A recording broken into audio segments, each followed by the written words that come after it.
मोह और प्रेम, आखिर इन दोनों में फर्क क्या है? ये एक ऐसा सवाल है जो हम सबके मन में कभी ना कभी तो जरूर उठता है। तो चलिए आज इसी सदियों पुराने सवाल की गहराई में उतरते हैं और एक बहुत ही सरल लेकिन गहरे तरीके से इसका जवाब ढूंढने की कोशिश करते हैं। हाँ, यही वो सवाल है जो हम सब कभी न कभी खुद से पूछते हैं कि आखिर ये मोह क्या है और प्रेम क्या है? इन दोनों में असल में क्या फर्क है? आज इसी गुत्थी को सुलझाते हैं। अच्छा, इन दोनों चीजों को समझने के लिए ना हम दो बहुत ही आसान सी कहानियों का सहारा लेंगे। तो पहली कहानी से शुरू करते हैं। तो ऐसा सोचिए कि एक मछली है जो पानी में रहती है, खुश है। अब ये पानी उसके लिए सिर्फ पानी नहीं है, बल्कि आप कह सकते हैं कि यही उसकी पूरी दुनिया है, उसका घर, उसका सब कुछ। लेकिन फिर सोचिए क्या होता है जब पानी सूखने लगता है। धीरे धीरे उसके घर पर, उसके जीने के सहारे पर एक संकट आ जाता है। उसके अस्तित्व पर ही खतरा मंडराने लगता है।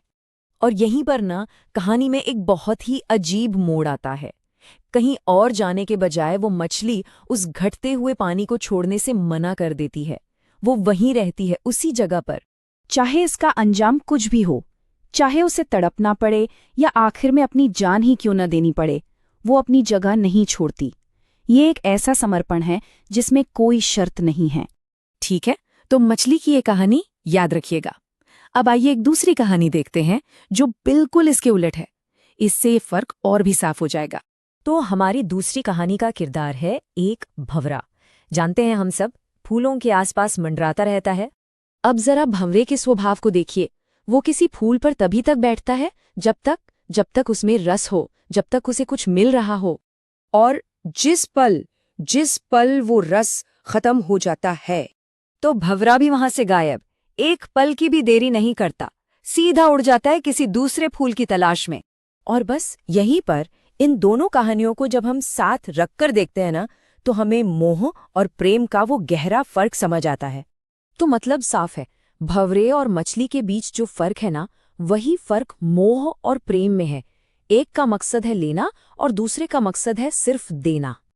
बिल्कुल भंवरे की तरह मोह वही है जो कुछ पाने की उम्मीद में किया जाए, मतलब जब तक मतलब पूरा हो रहा है तब तक जुड़ाव है। और प्रेम ठीक उस मछली की तरह है जो बिना किसी उम्मीद, बिना किसी लालच के होता है। इसमें कोई शर्त नहीं होती, कोई लेन देन नहीं होता। तो चलिए इस पूरी बातचीत का जो सार है उसे एक आखिरी और बहुत गहरे विचार के साथ समेटते हैं।